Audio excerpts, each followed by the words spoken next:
Jason Zucker scored his in 2013. Those are your two Buffalo goal scorers. And that's who Bruce Cassidy picked right there, 88. I don't mind this guy here. Jack Quinn, if he fires that puck, hits that mentality. Tuck's had a solid two-way game here. 1-1 game, elimination game. It's as good as it gets. Fans are on their feet. Boston wanting to advance to show their fans that they're much better than what they showed in Game 4. A ton of self-inflicted wounds that killed them in Game 4, and that has not happened. They have cleaned up their game here in Game 5. Puck is down in overtime in Game 5. Next goal wins. If it's the Sabres, the series is over. If it is the Bruins, there will be a Game 6 on Friday night at TD Garden. Murat Husnudinov with the puck here in overtime. 5-on-5 hockey in playoff overtime. 20 minutes on the clock. We will play 20-minute periods as long as it takes for the next goal. Here's McLeod to the slot. It came to Zucker. His shot was blocked. Quinn across for Byram. He'll play it down behind the net. Round it comes for Pavel Zacha. He'll bang it ahead for Pastrnak. First overtime playoff game for Alex Lyon in his relatively short playoff career. For Jeremy Swayman, he has played 3 overtime games before. 1 win and 2 losses. And they haven't lasted very long. 3 total overtime games. He's played 13 minutes of playoff overtime hockey. Here's Morgan Geekie driving backhand to the front. It got through Elias Lindholm. Goal scores from regulation. Dahlin on the power play in the first for Buffalo. Elias Lindholm unassisted halfway through the second. Morgan Geekie had his stick lifted. And it comes to Connor Timmins. Logan Stanley off the stick of Doan. So many players getting their first taste of overtime playoff hockey. So many players on the Sabres getting their first taste of playoff hockey here in this postseason after the Sabres ended a 14-year NHL record playoff drought by winning 50 games in the regular season.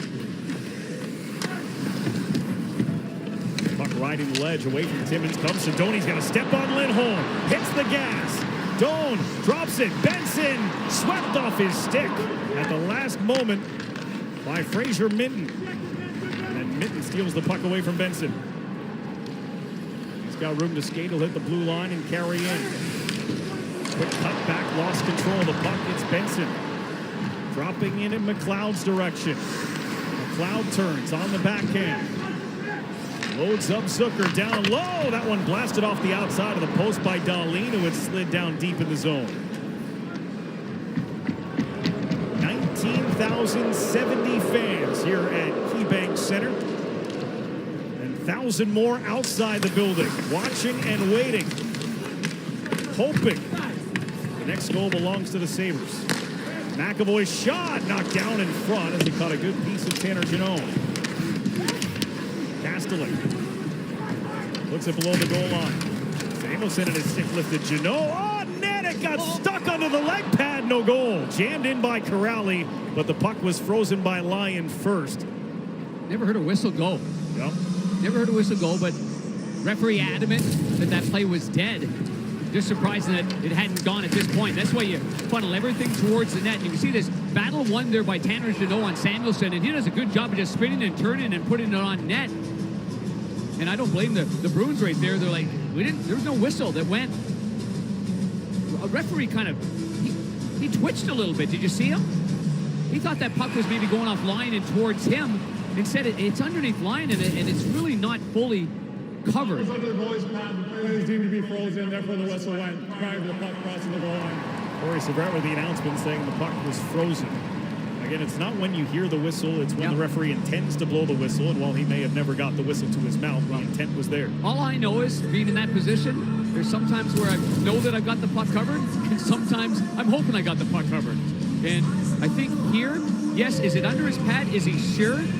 Is he confident that it's covered? Great job by Corrali just to keep going, because you go till the whistle sounds, and the whistle hadn't sounded. But it's deemed dead. face-off in the Sabres zone. 3 minutes into overtime. Quickly leaves the zone. It's Yoki Harju ahead now for Pavel Zacha. Try to dump it in, hit the lines. Zacha got pulled over by Greenway. Greenway trying to drag that one through. And it's off the glass in front of the penalty box doors. And settled by Yoki Harju. 9th series between these two longtime rivals, the Bruins and the Sabres, is Zacha to the front of the net, kicked out by Lyon. Lindholm a chance. Lyon there again against the post in its own power. Skating away for Mallenstein. Mallenstein chips in, jumps around. Lindholm on the other end. Poked off his stick. It's available for Krebs. Peyton Krebs for Dahlin. His shot blocked. Played off the glass. Krebs after it. This one flies down the ice. There will be no icing on the play. Oh, just a great save by Alex Lyon. Rasmus Dahlin flips it towards Swayman. No icing here. Puck picked up by Thompson. Trying to fling it to the goal. It hit the skates, though, of Andrew Peeke. Tuck came to provide some support, but it's Peeke. Good job by Peeke. Stop. Thompson went the wrong way. Peeke gets an easy out. Oh, he's trying to get a change.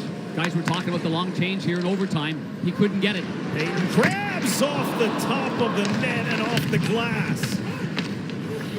Here's Doan, shoved down by Peeke. Doan right back to his feet. Tries to drive down the wall. Doan able to slip through. It's Krebs with the puck.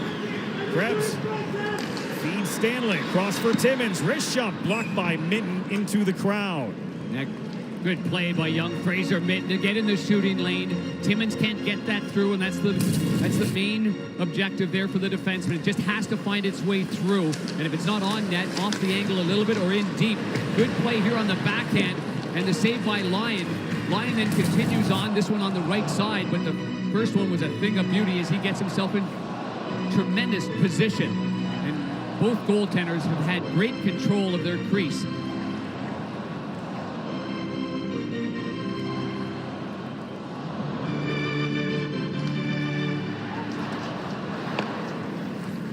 Charlie McAvoy on for Mikey Asimont as Boston tries to exit the zone. Aspero on the dump in. Lyon out to stop it behind the goal. Takes a look and just floats it all the way down the ice. And there'll be a face-off in his zone as a result. Not quite sure what he was trying to do with that one. Well, once you get behind the net and you play it, the defensemen are peeling off. I mean, it's a tough situation, and you don't want to obviously put anybody in a bad situation. I think he was just trying to really make the safe play, not necessarily ice the puck, but flip it out to someone that could catch up to it. Zacha and Kozak off the draw. Good face-off win by Kozak. Broke the stick of Zacha in the process, who now has a new one. Sabres are a center short. They have been for most of this game. Noah Ostlund left the game halfway through the first period. Will not return, lower body injury. There's an extra ice time for the centers in a game that requires extra time. And in case you've just joined us, going forward, Josh Norris skated today with the regulars, and he's ready to go. Whether that be Friday in Boston or in round 2. Cloud struggling to get it through. Backhand wraparound, puck pumped in the air. Aspero guides it away with the glove. And the high flip will land out at center. Crowd thinking they wrote a call. Turned over by Byram and bumped to the net by Janot. Didn't get much on it. Tanner Janot canceled out by Power. Tage Thompson using that long stride, gliding through the neutral zone. Backhands it in pursuit of it. McAvoy around for Janot. Buffalo was in a change, so a head start for Janot. Feeds Corrali, he'll lift it in. Samuelson, quick spin. Able to beat the pressure from Kastelik. Dahlin shovels it up the wall, but it was cut off by Tanner Janot. Hit delivered by Samuelson. Thompson takes a hit as well. Moved it for Alex Tuck. Now it's Samuelson. Matthias Samuelson loads it up. Takes the shot. Stopped by Swayman. Peek around the boards as Samuelson hustles back into position. That puck chipped down the ice and will be icing against Boston. Well, with everything on the line, the one other area that cannot be a gray area for either team, either coach, is the discipline to stay on side. You know, the puck carrier controls it, get the puck over the line, and you can't be lackadaisical in that situation. You got to make sure you're disciplined enough to stay on side. These goal-scoring chances are going to be at a premium, and the last thing you want is to have a goal being scored and then denied by a challenge. Peek out of the zone, into the glove of Bowen Byram. Owen Power with a pass from McLeod. McLeod's backhand directed up in the air, and Swayman will take no chances as he hangs on to that one. Well, Swayman was obviously very intense after that last game and getting pulled, and we talked to Marco Sturm about that. And, you know, as Swayman went off the ice, he obviously was facing the bench and said, you know, whatever he said, but Marco Sturm said, like, I love that. He's a competitive guy. We were embarrassed by what happened. We should all be embarrassed by what happened. And so there it is. He taps Korpisalo on the pads.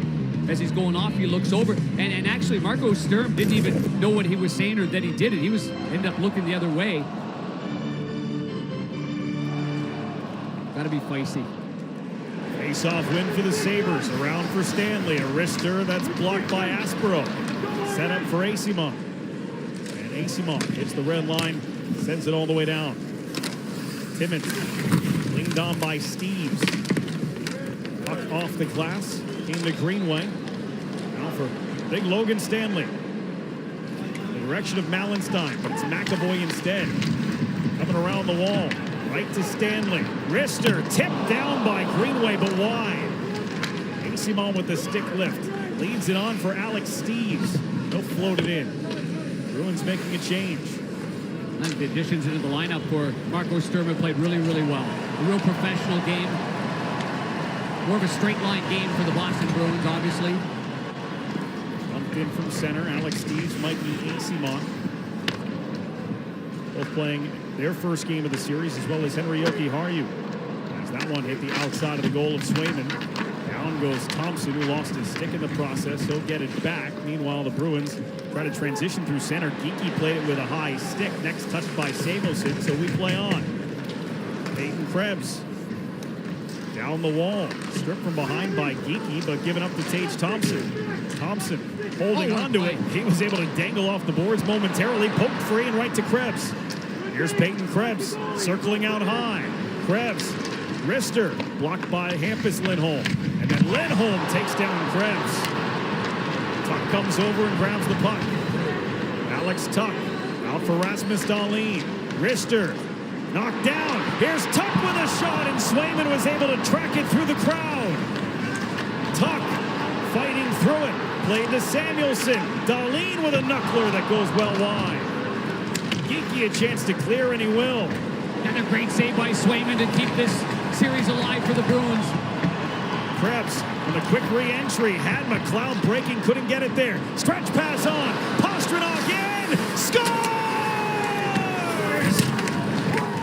The Bruins are alive as Pastrnak wins Game 5.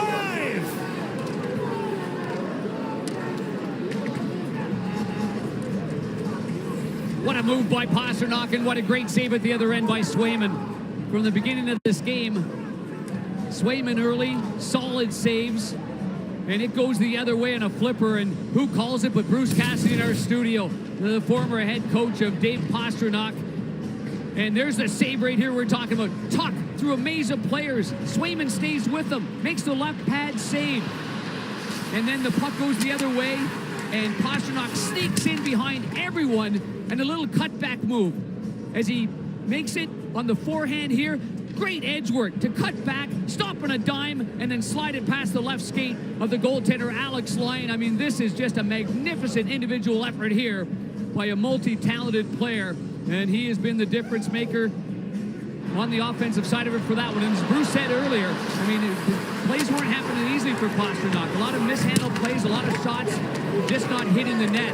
Well, you give him that kind of play, and he makes it look easy, but it wasn't. What a tremendous goal that is by Pastrnak. Second career playoff overtime game winner for David Pastrnak. They have both come in elimination games. 2024 Game 7 against Toronto. in the first round, his other overtime winner.